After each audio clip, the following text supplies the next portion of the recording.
আপনি মাত্র 2 থেকে 3 দিনের মধ্যে ডিজিটাল মার্কেটিং স্কিলের উপর যদি ক্লায়েন্ট পেতে চান তাহলে এই ভিডিওটি আপনার জন্য। আমি এই ভিডিওতে একটি ক্লায়েন্ট হান্টিং সিক্রেট তুলে ধরবো, যে সিক্রেটের মাধ্যমে আপনারা সহজেই ক্লায়েন্ট হান্টিং করতে পারবেন। এই সিক্রেটের মাধ্যমে অতীতে হাজার হাজার মানুষ এবং এখন অব্দি হাজার হাজার মানুষ রেগুলার বেস ক্লায়েন্ট পাচ্ছে। এই সিক্রেটটি অ্যাপ্লাই করার আগে আপনার প্রয়োজন হচ্ছে ক্লায়েন্ট মেসেজ টেমপ্লেট, মানে ক্লায়েন্টকে আপনি কিভাবে মেসেজ করবেন এবং কি মেসেজ দিবেন সেই মেসেজ টেমপ্লেট এবং পোর্টফোলিও। এই ভিডিও ডেসক্রিপশনে আপনারা মেসেজ টেমপ্লেট এবং পোর্টফোলিও পেয়ে যাবেন। আমরা আমাদের টার্গেটেড ক্লায়েন্টকে সহজে পেতে আমরা চলে আসবো google.com-এ। google.com-এ আসার পর আমাদের যে বিষয়টা থিঙ্ক করতে হবে যে আমাদের ডিজিটাল মার্কেটিং সার্ভিসগুলো মূলত কাদের জন্য, লাইক যারা বিজনেস ওনার বা যাদের একটা বিজনেস আছে তারাই মূলত আমাদের ডিজিটাল মার্কেটিং সার্ভিসগুলো ক্রয় করে। তো এখন আমরা ডিজিটাল মার্কেটিং সার্ভিসগুলো সেল করার জন্য আপনি আপনার পছন্দ মতো যে স্কিলটা সেল করবেন সেই স্কিলের উপর বেস করে আপনি বিজনেসের নিশ লিখে সার্চ করবেন। লাইক আমি এখানে সার্চ করলাম gym in Toronto. Gym in Toronto লিখে আমি সার্চ করলাম। সার্চ করার পর এখন আমাদের যে কাজটা করতে হবে, আপনি চলে আসবেন ম্যাপসের মধ্যে। ম্যাপসে ক্লিক করার সঙ্গে সঙ্গে আমরা এখানে বেশ কিছু বিজনেস পাচ্ছি, যে বিজনেসগুলো গুগল মাই বিজনেসে তাদের বিজনেসটাকে লিস্টিং করছে। ওই বিজনেস সেন্টারগুলো কিন্তু আমরা এখানে দেখতে পাচ্ছি। তো এখন এখানে আমরা দেখতে পাচ্ছি এই যে বিজনেসটা, এই বিজনেসটা কিন্তু এই মুহূর্তে গুগল অ্যাডস রান করছে এবং তারা গুগল অ্যাডস চালাচ্ছে, এবং সেম এই বিজনেসটাও কিন্তু গুগল অ্যাডস চালাচ্ছে। আবার এই বিজনেসটা কিন্তু গুগল অ্যাডস চালাচ্ছে না। আবার এখানে দেখতে পাচ্ছেন নিচের দিকে যে বিজনেসগুলো আছে এগুলো কিন্তু চালাচ্ছে না। তো এখন আমরা যে কাজটা করব, যে বিজনেসের রিভিউ মূলত কম, আমরা সেই বিজনেসকেই টার্গেট করে আমাদের ক্লায়েন্ট হান্টিংটা করার চেষ্টা করব, তাহলে আমাদের কাজ পাওয়ার সম্ভাবনা সব থেকে বেশি। আচ্ছা, তো নিচের দিকে আমরা একটু আসি, কারণ এই বিজনেসগুলো যেহেতু তাদের ভালো রিভিউ আছে, তার মানে তাদের মার্কেটিং নিয়ে কিন্তু খুব বেশি একটা মাথা ব্যথা নাও থাকতে পারে। তো আমরা এখানে নিচের দিকে আসি, নিচের দিকে আসি, আমরা নিচের দিকে আরো আসি। অনেক বিজনেস দেখবেন যে নতুন বিজনেস তাদের রিভিউ নাই, তো ওই সকল বিজনেসের কে সহজেই আসলে আমরা আমাদের সার্ভিসগুলো সেল করার জন্য উদ্বুদ্ধ করতে পারবো। তো এখানে দেখতে পাচ্ছেন যে এই যে বিজনেসটা আছে এই বিজনেসের রিভিউ মাত্র 10টা। আমরা এই বিজনেসের মধ্যে প্রবেশ করি। এই বিজনেসটা হচ্ছে এনার প্রায় 11টা রিভিউ। আমরা নিচের দিকে আরো একটু আসি, দেখে আরো কম রিভিউ। এই যে বিজনেসটা দেখতে পাচ্ছেন এনার এনার মাত্র রিভিউ হচ্ছে একটা, তার মানে এই বিজনেসটা তুলনামূলক নতুন, ঠিক আছে, এবং কম পপুলার। তো এই ধরনের বিজনেসের জন্য কিন্তু প্রচুর পরিমাণে মার্কেটিং এর প্রয়োজন আছে, এবং এই যে বিজনেসের ওনার ইনিও কিন্তু মার্কেটিং করার জন্য কিন্তু কি আগ্রহ প্রকাশ করবে বেশি বেশি। আচ্ছা, তো নিচের দিকে আমরা আসলে আরো হয়তো আরো নতুন বিজনেস পাবো যাদের বিজনেসের মধ্যে এখন পর্যন্ত কোনো রিভিউ পড়েনি।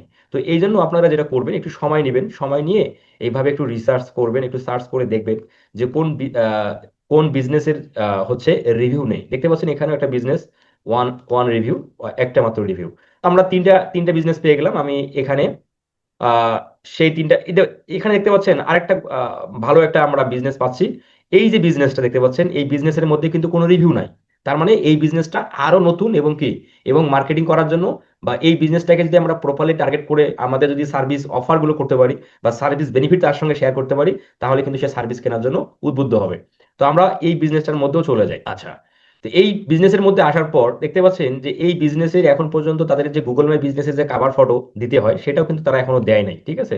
তো এই বিজনেসে যখন আমরা আসলাম এখানে দেখতে পাচ্ছি তাদের ফোন নাম্বার দেওয়া আছে এবং তাদের এখানে ওয়েবসাইটের লিঙ্ক দেওয়া আছে। আচ্ছা, নিচের দিকে তাদের বিজনেসের মধ্যে কোনো ফটো, মানে গুগল মাই বিজনেসে যে ফটো অ্যাড করা হয় সেটাও করেনি। তার মানে আমরা বলতে পারি এটা একটা নতুন বিজনেস। ঠিক, আমরা এখন এই বিজনেসের ক্ষেত্রে আসি। এই বিজনেসে ওয়ান রিভিউ, আমরা এই বিজনেসটার মধ্যে এখন যাই, এদের ওয়েবসাইটের মধ্যে আমরা চলে আসি। ওয়েবসাইটের মধ্যে আসার পর আমরা দেখতে পাচ্ছি যে এদের ওয়েবসাইটটা কিন্তু খুবই সুন্দর অ্যাট্রাকটিভ ভাবে ওদের ডিজাইন করা। দেখতে পাচ্ছেন তাদের যে ফিটনেস ট্রেনিং দেয় তারা, সেই বিষয়গুলো খুব সুন্দর করে রাখছে। আমরা নিচের দিকে একটু আসি। যেহেতু এই বিজনেসটা নতুন একটি বিজনেস, মাত্র ওয়ান রিভিউ, তার মানে এই বিজনেসটা কিন্তু বেশি দিনের না। তাহলে এই বিজনেসটাকে কিন্তু আমরা প্রপারলি আমাদের ক্লায়েন্ট হিসেবে তাকে আমরা ধরে আমরা আমাদের সার্ভিস অফার গুলো করতে পারি। আচ্ছা, এখানে এই ক্লায়েন্টটাকে যে আমরা আমাদের সার্ভিস অফার করব, আমরা সরাসরি তাকে ফেসবুক অ্যাডস ক্যাম্পেইন বা গুগল অ্যাডস ক্যাম্পেইন অফার করব না। আমাদের আগে এই ক্লায়েন্টটাকে বোঝাতে হবে যে ফেসবুক অ্যাডস বা গুগল অ্যাডস, এই যে দুটো স্কিল বা এই যে ক্যাম্পেইনগুলো ফেসবুক অ্যাডস বা গুগল অ্যাডস, এই ক্যাম্পেইনগুলো তার বিজনেসটাকে ডেভেলপ করার জন্য কি ধরনের ভূমিকা পালন করবে সেই বেনিফিটটা আগে এই ক্লায়েন্টকে বোঝাতে হবে। তাহলেই মূলত এই বিজনেস ক্লায়েন্ট সে আগ্রহ প্রকাশ করবে তার বিজনেসের জন্য ক্যাম্পেইন করার জন্য। তো আপনি যদি সরাসরি তাকে ফেসবুক অ্যাডস গুগল অ্যাডস সার্ভিসের অফার করেন তাহলে ক্লায়েন্ট কিন্তু ইগনোর করতে পারে। তো অবশ্যই ক্লায়েন্টকে আগে তার বেনিফিটটা বোঝাতে হবে, যে ক্যাম্পেইনের মাধ্যমে কি ধরনের বেনিফিট আসবে সেটা তাকে আপনাকে বোঝাতে হবে।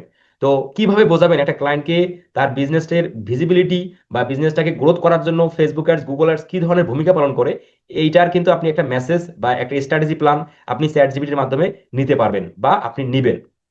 আচ্ছা, তাহলে এই ক্লায়েন্টের এখন আমরা লিড কিভাবে কালেক্ট করব? কারণ যেহেতু একে আমরা আমাদের সার্ভিস অফার করব, তো অফার করার জন্য আমাদের এই ক্লায়েন্টের তো লিড প্রয়োজন, তাই না? তার ফোন নাম্বার বা তার জিমেল বা তার সোশ্যাল মিডিয়া লিঙ্কস, এই ধরনের লিঙ্কগুলো বা তার সঙ্গে যে আমাদের যোগাযোগটা করতে হবে। তো এর জন্য আসলে আমরা খেয়াল করব এই বিজনেস ওয়েবসাইট নিচের দিকে আমরা যদি আসি, যে এদের নিচের দিকে আসলে আমরা এদের কোনো কন্ট্যাক্ট ডিটেলস পাচ্ছি কিনা। দেখতে পাচ্ছেন এখানে তাদের ওয়েবসাইটের মধ্যে তাদের ফেসবুক আইডি এই যে দেওয়া আছে, দেখতে পাচ্ছেন এই যে ফেসবুক এবং ইউটিউব এবং ইনস্টাগ্রাম দেওয়া আছে। আমরা একটু তাদের ইউটিউবে যাব, তার ফেসবুকে যাব, তার ইনস্টাগ্রামে যাব। আচ্ছা, তিনটা সোশ্যাল মিডিয়া আমরা পাচ্ছি। আচ্ছা, পাওয়ার পর তো এখানে দেখতে পাচ্ছেন এই হলো তাদের ইনস্টাগ্রাম।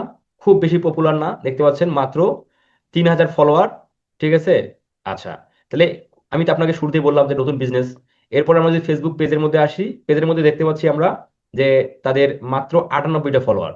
তাহলে এই যে পেজটা, তাদের এত সুন্দর একটা training centre, fitness training centre, কিন্তু তাদের একটা ফেসবুক পেজ আছে, সেই পেজের মধ্যে আহামরি ফলোয়ার সংখ্যা নেই। তার মানে তারা অনলাইন থেকে খুব বেশি কাস্টমার বা ভিজিটর কিন্তু তারা পাচ্ছে না। তাদের ফেসবুক পেজের মধ্যে কিন্তু আমরা তার বিজনেসের গ্রোথ বৃদ্ধি করার জন্য ফেসবুক অ্যাডস, গুগল অ্যাডস কি ধরনের ভূমিকা পালন করবে, এটা কিন্তু একটা স্ট্র্যাটেজি প্ল্যান বা বেনিফিট আমরা কিন্তু এই মেসেজের মাধ্যমে তাকে আমরা তুলে ধরতে পারি।